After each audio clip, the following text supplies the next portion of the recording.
Here we go, we've got Wildebeest on backpack. Hey, what's up? Stef's on 458 and I'm on gimbal pole. As you can see, the antenna sticking up from the backpack can create trouble for the cameraman moving through the bush, as it often gets stuck on overhanging branches. It takes a bit of getting used to. And we are dropping down into the Mulwati riverbed, where we are hopefully going to be able to find you some tracks of the Birmingham coalition. They were moving through the same area, possibly even walking down this pathway we're going down now, last night or the early hours of this morning.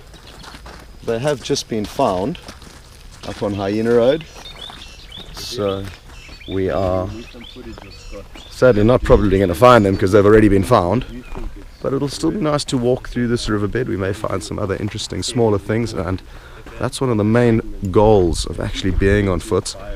It's to either track animals and then call the vehicles in. That's already been done with the Birmingham Coalition, as I've said, but we may find some small things that you can't really see from the vehicle. We can get you really up close and personal with interesting things along the way.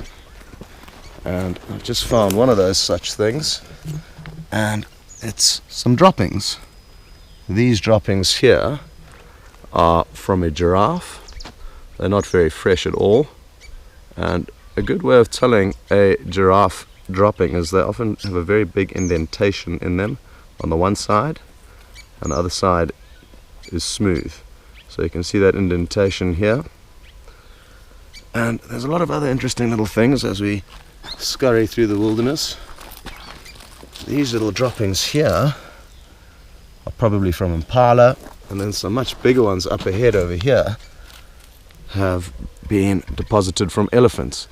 Not very fresh this. You can actually see where the termites have started creating their home at the base of this dropping, and they're going to continue to feed on it and break it down and get those nutrients back into the ecosystem. There's a fork-tailed drongo or two flying above us. They've just gone. That was the robotic noise you just heard. And we're really fortunate at the moment. The bush is not too thick, so we can, even though we're in a riverbed which has got a lot of vegetation, the leaves have only just started sprouting up recently, and you can see these tiny leaves here.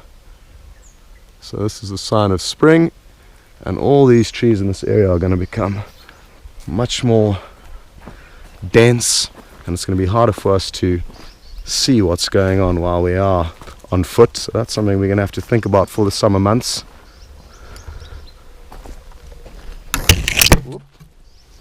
Getting ahead of myself there. So we had a wonderful evening last night with the Birmingham males. They for the first time mated with the Inkuhuma female, and we were there to see that happen. The biggest of the 5 Birmingham boys was the lucky individual, and immediately after the first copulation he let off a very loud roar, stamping his authority and his coalition's authority not only on this area but specifically on the Inkuhuma pride.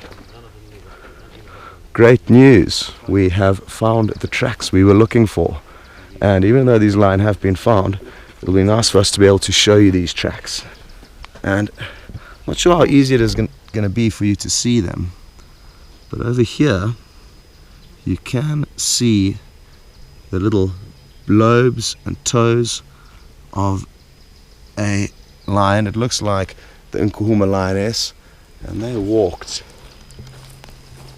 exactly along this pathway